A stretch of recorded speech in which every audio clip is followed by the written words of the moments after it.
going to show you some UML activity diagrams, which are the next diagrams to create. I'm not going to actually draw them, I'm just going to show you ones that I've already done that I think are already on the blog related to the sample assignment. To get a UML, you can always do File, New Document, and you can go to UML in general. You might not have these same ones because they depend a little bit on what you have done. If you don't see UML up there, if you go down the side, you'll see UML. And in the UML, you can have a blank UML, which will have the tools for all the different UML diagrams. Or you can go to find a UML activity one specific. I'm looking for the activity diagram.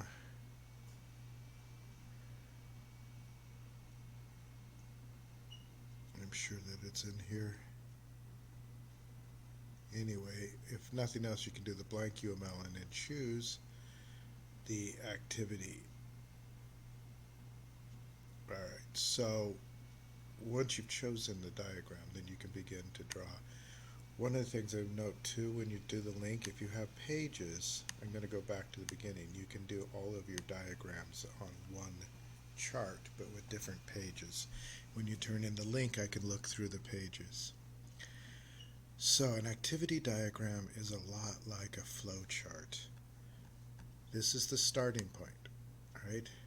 And then it goes down and these are the things that happen. So this is a one for requesting access for a lock. The administrator requests access, so security receives the request. Okay, this is a decision point down here. The decision point, if they say yes, they grant access and they can log it into the system. If they say no, they deny the access, they inform the administrator. In this case, this isn't so much a decision point as just a hub to get the arrow to go back nicely. So sometimes they're used as decision points and sometimes they're used just as directional changes for the arrows. Don't have to do that, you could go directly from here to there.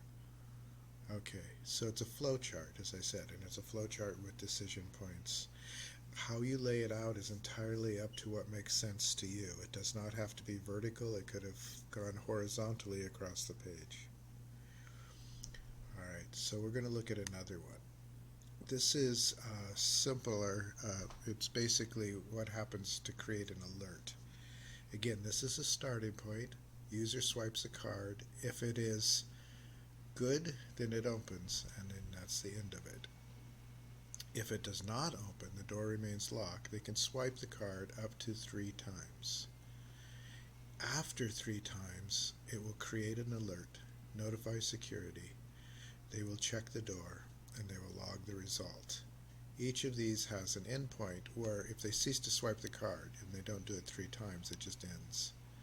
And then it ends with the alert. So there are multiple endpoints depending on the decisions. Okay. This one is different in that it has swim lanes.